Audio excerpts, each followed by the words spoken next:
alin ang mas epektibo, ang pagsasali sa korporasyon o ang instruction sa akademya? Hayaan natin pakinggan ang mga argumento mula sa magkabilang panig, pagpapakilala ng mga Ako naman si Atea Marituason, leader ng koponan sa pagsasanay ng corporation. Kami ang koponan na naniniwala na ang pagsasanay sa korporasyon ay mas epektibo dahil sa agarang aplikasyon nito sa tunay ng mundo.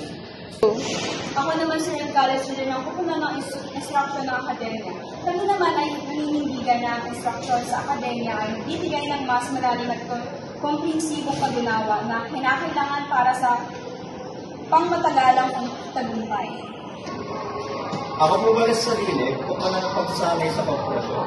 Ang pagsasanay sa korporasyon ay direktang nakatuon sa mga kasanayan na kailangan sa trabaho. Agad itong magbibigay ng resulta dahil ang mga empleyado ay natututo kung paano gawin ang kanilang trabaho ng mas mahusay. Sa pamamagitan ng mga hands-on training, natututo sila kung paano gamitin ang kanilang kaalaman sa totoong sitwasyon. Ito ay mas practical kaysa sa teorya na natutunan sa akademya. Kaya ang pagsanay sa korporasyon ay mas epektibo para sa pagkukulit ng kasanayan. Ako nga pala si Vice Tricania, ang koponan ng academic instruction. Ang instruction sa akademya ay nagbibigay ng pundasyon sa teorya at konsepto na kailangan para sa malalim na pag-usapan. Sa akademya, natututo ang mga estudyante pag-isip at kritikal at malutas ang mga problema sa iba't ibang paraan. Ito ay mahalaga sa pangmatagalang tagumpay dahil ang mga estudyante ay natututo kung paano pag-isip ng malalim at malutas ang mga problema ng akademya. Sa pamamagitan ng mga workshop at hands-on training, natututo ang mga empleyado kung paano gamitin ang kanilang kaalaman sa true situation. Ang mga pagsasanay ay madalas minamatch sa mga particular needs of the company. Kaya mas may kaugnayan nito. For example, ang isang sales training ay nagtuturo kung paano magbenta ng particular product ng company. Ito ay effective kaysa sa mga pangkalahatang kaalaman na natutunan sa akademya. Sa akademya, natuto ang mga estudyante na mag-isip ng kritikal at malutas ang mga problema sa iba't ibang paraan. Ito ay mahalaga para sa pangmatagalang tagumpay dahil ang mga estudyante ay natuto kung paano mag-isip ng malalim at malutas ang mga problema ng epektibo. Ang mga kasanayan na ito ay maaaring lipat sa iba't ibang industriya at posisyon. Hindi naman ang natutunan sa akademya ay kailangan ng trabaho. Ang pagsasaling sa korporasyon ay nakatuon lamang sa kasanayan ng halaga. Ito ay mas epektibo kaysa sa pag-aaral ng mga paksa na hindi kailangan sa trabaho. Ang pagsasaling sa korporasyon ay nagbibigay ng agarang benepisyo sa mga empleyado sa kumpanya. Ang mga empleyado ay natututo ng mga bagong kasanayan na nakakatulong sa kanila na gawin ang kanilang trabaho ng mas mahusay. Ang kumpanya naman ay nakikinabang sa pamamagitan ng pagtaas ng kita at pagbawas ng gastos.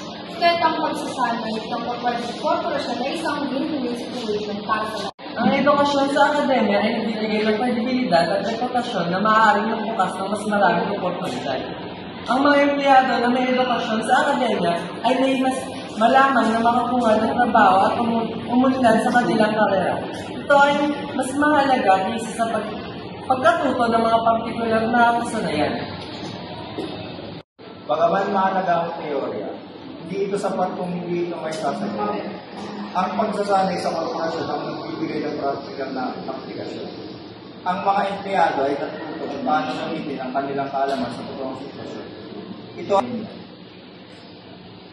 Pagsasanay sa korporasyon ay maaaring maging limitado lamang sa partikular na kasanayan at hindi nagbibigay ng malawak na pag-unawa. Ang mga empleyado ay maaaring hindi makayanan ng mga bagong hamon at problema kung wala silang malawak na pag-unawa. Ito ay mas malaga kaysa sa pagkatuto ng mga partikular na kasanayan. Ang pag-aaral sa akademya ay maaaring maging basta dahil sa mabilis na pagbabago ng technology.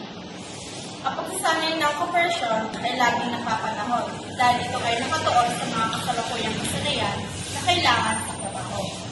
Ito ay mas mahalaga kaysa sa kaalaman na natutunan sa akademya na maaaring maging basta.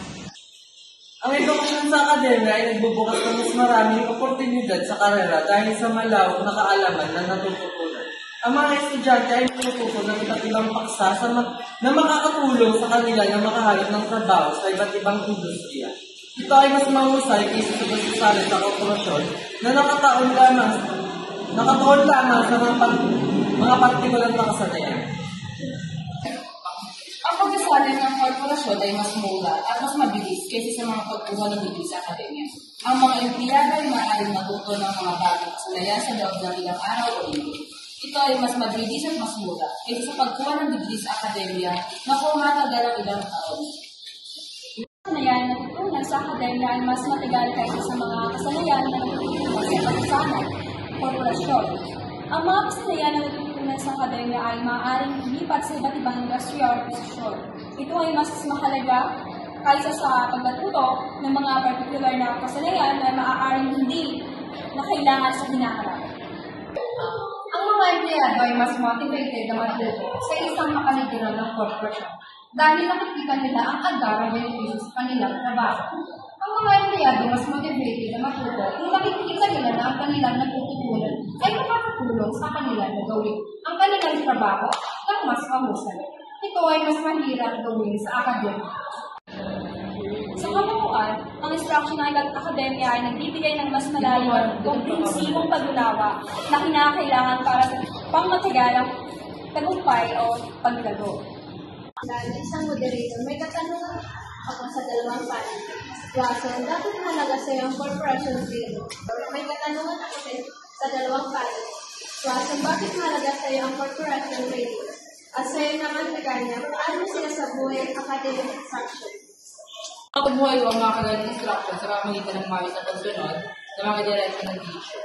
Hindi ako nanitindihan ko na magagawin at nagtatanong kapag may mga hindi klaro para maging tama at mawis ang aking awit. Sa pamamagitan ng corporation training, naihahanda ang isipan para sa pagsasabuhay ng trabaho, iba pang kilala. Mahalaga ang papel ng corporation training para sa mga bago pa lamang sa workfield. Kaya sa tulong nito ay nakakapag-adjust kaagad ang mga bago pa lamang sa buhay may trabaho. Maraming salamat sa lahat na lumahok sa ating debate. Sana ay magkaroon tayo ng malinaw na pag-unawa sa mga bentahe at disbentahe ng bawat isa. Nasa inyo na ngayon kung alin ang mas epektibo. Salamat po.